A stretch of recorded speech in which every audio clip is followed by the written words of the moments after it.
URC Power Rankings, folks, for round number 12. We're about to take a break again from the URC for some European action. The Six Nations is not too far away, so the competition will certainly still have a few ups and downs. But yeah, for this point, we'll have a look at where the teams are ranking in the old Power Rankings, seeing who's in form and who's maybe dropping off the pace a little bit. And as always, you guys can let us know your thoughts. Bottom of the log, there's not really any arguments about Zebre. They're in the same spot as they were last year. The conversation is pretty much just, are they going to get any wins this year? Which is disappointing because they started off the season, I've mentioned this a few times, looking like they were going to be in better form than the side that played last year. But they're none from 12. And then I think they finished last season with about 4 losses on the trot. So it's a bunch of losses in a row. Remember they had 1 win last year. So they're not looking like topping that at the moment. They lost 24-17 to Edinburgh, who's also a team in pretty rotten form. They were 10-0 down. They managed to get it to 10 points apiece. But yeah, still managed to, sadly for them, lose it. I mean, they were up actually. 66 minutes. They were up 17-10. But couldn't convert a winning position into a win. So it's still nothing for Zebre. For the Dragons, sadly, also, despite the different logo from last year, it's a similar spot to last year. If I'm not mistaken, in the URC, there's 5 losses in a row. So they can't seem to buy a win. They lost, was it 29-14 in their game against the Bulls. It was good to see Bradley Roberts get a try, but ultimately the Bulls came to play. And, the Bulls scored some nice tries, backs and forwards. So, yeah, tough day at the office for the Dragons fans. So no change in either of those sides. One side that is changing, though, is the Lions. The Lions are down. They're also on a losing run. I think it's 3 losses in a row for them and a pretty rotten loss, 33-3 away from home against Munster. Admittedly, I think the 3 losses they've had have all been away. So at least that's like a little bit of a consolation, and that maybe once they get back home, they can kind of turn things around. But they had a good scrum, but couldn't get much from it, despite the scrum power they showed. So yeah, a bit of a disappointing one. They should have certainly scored more than 3 points, even if they still would have lost. They were better than 3 points. And the Scarlets have got their jersey on because things are starting to look up, maybe just a little bit for the Scarlets. They are now 3 wins, 8 losses, and a draw. 2 wins in a row. So looking to get up into the next row. They beat Cardiff away from home 28-22. No red cards this time. I think they had, was it 2 yellows? So they still love a card to the Scarlets boys, but yeah, no reds. Keeping, well, I would say 15 guys on the field, but they didn't because they still had cards. But yeah, no red cards anyway. So happy days for the Scarlets. Maybe things are finally starting to click, and a away win is certainly always nice. The Ospreys are in 12th. They lost to Leinster, which everyone has done who's played them this year. And it wasn't like a dramatic, terrible loss. It was 24-19. So, yeah, not too bad in the scheme of things. Yeah, that's a game, is that game. So their 2-game winning run is over. And they did have an early lead in this game, did the Ospreys guys. I think even after an hour, they were up like 16-10. But Leinster did what Leinster does. So, yeah, back down for them, a little bit back down to earth, but I still think there's encouraging signs to take from that. Like, it certainly wasn't a hiding, which it certainly could have been. Edinburgh somehow have gone up a spot because their 4-game losing run has ended.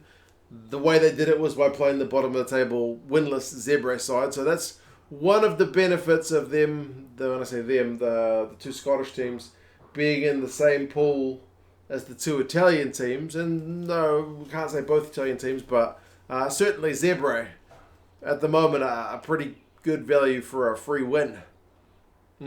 Just at the moment. So yeah, we'll see if that changes in the near future. But a game against Zebre probably couldn't have come at a better time for the Edinburgh guys who were struggling for confidence.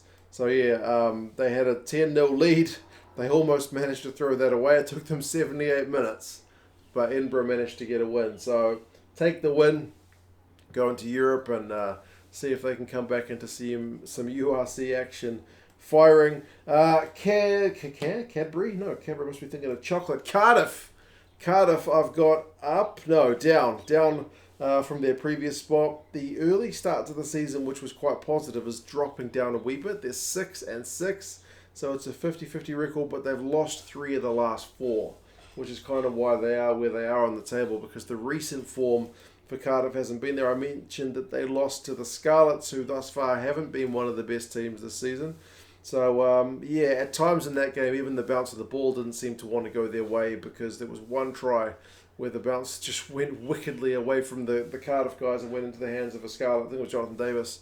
So sometimes that's just the way it goes, but they at least managed to put the pressure on to make it a game.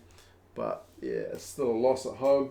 And then Connacht, 9th spot for Connacht. They are up with their win over the Sharks. Maybe fortunately for Connacht, the Sharks didn't bring their A team, and it is going to be an interesting one to see how the South African teams managed the Champions Cup, which is not something they had to worry about last year. Last year they were able to put all their efforts into the URC, which is kind of more familiar, from Super Rugby days, where you only had the one competition to worry about. I mean, I guess along with the Curry Cup as well. But the Sharks seem to be prioritising the Champions Cup. The Bulls, in the first couple of rounds, sent their Curry Cup team basically to the Champions Cup. So different teams managing it in a different way. But the Sharks, going to Galway, didn't send their strongest outfit, and Connacht managed to get a win from it. So 24-12 wasn't the most convincing. They made the best of a first half wind at their backs to Connacht, and managed to score a bonus point try in that second half. So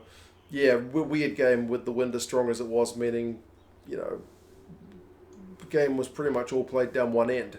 Both teams had the ball when they had the wind at their back. But Connacht, they're 5-7, won 2 of their last 4, won 3 of their last 6, so it's kind of hard to get a bit of consistency, and their pool is generally pretty tough, their conference, but 9th spot for them. Right, we've already been 7 minutes, better get a move on. Who else have we got after Connacht? We've got Ulster. Ulster seem to be in a bit of rotten form at the moment. Goodness me, they've lost, 3 of their last 4? They've only lost 4 games in the URC, but 3 of them very recently. So, yeah, they lost away to Benetton. 74 minutes, they get a penalty try to Ulster, and they're in the lead. But they still managed to concede a penalty, which goes anything off the post, and they lose it. So Ulster's URC season looks to be going a little bit to the dogs at the moment. But, I mean, still a positive record, 7-4. It's better than some of the teams I've got above them, but as I said, recent record for Ulster is pretty bad. The Sharks are another team we've got down. The Sharks, as I said, sent that kind of B team to Galway and got duly beaten, 24-12. So there's not that much else to say about that. The Sharks, when they put their A side out, look like a beast of a team, but just a different story when it's a different team. Benetton is about as high as they've been this season in 6th. Admittedly, Benetton benefit. Like, you look at their record, 4 wins of their last 5, bloody impressive. But 2 of those wins are over Zebre, so they kind of gimmies. They also benefit from having 2 games against Zebre instead of just the 1. So, I mean, a win against Ulster, I'm not going to take anything away from them. Albanose gets a drop goal. Rhino Smith with the winning kick at the end, and then Breck's got a nice try. So some good play, bloody good. But of that recent record, 2 of those wins are against Zebre, so maybe they're a bit artificially inflated, if you get what I mean. But I didn't give them that much credit for the Zebre wins, but wins are still wins. So 7-5 is their record. And then Munster's early start to the season looks like ancient history at the moment, doesn't it? They're 6-6. So like I said, they've got some teams below them on the power rankings who've got better win-loss records, but Munster's recent form is good. 4 of their last 5. Probably could have won that game against Leinster as well, but still, 4 of their last 5 wins, 33-3 at home against the Lions in pretty atrocious conditions. The Munster guys played really well. Their ball handling in the wet and rain was really, really admirable. So Munster looked to be coming right. Top row means we got the Bulls here in 4th after a couple of losses. The Bulls are back to winning ways. A bit of a road trip for them, but they go into to Wales and get a win over the Dragons, 29-14. I mean, Curtly Arendts has got some gas. Bismarck du Plessis gets a try. Like I mentioned earlier, it was a proper mix of forwards and backs. So the Bulls seem to be prioritising the URC this season, and they're getting that result for it. So they are at 8-4. The Stormers, with their loss, have gone down a spot. Stormers have still got a bloody good record. 8 wins, 2 losses, and a draw.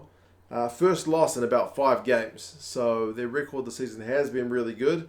And from what I saw of it, because I didn't see the game other than the highlights, they sent what looked to be a pretty strong team. I saw Dweber on the field. I saw Kitsoff on the field. So there looked to be some big-name players in that Stormers outfit. But they lost to Glasgow 24-17 in what was a bit of a tit-for-tat, maybe game of the weekend style game. So, yeah. And Glasgow's been in good form because they haven't even got Glasgow on the power rankings yet. There you go.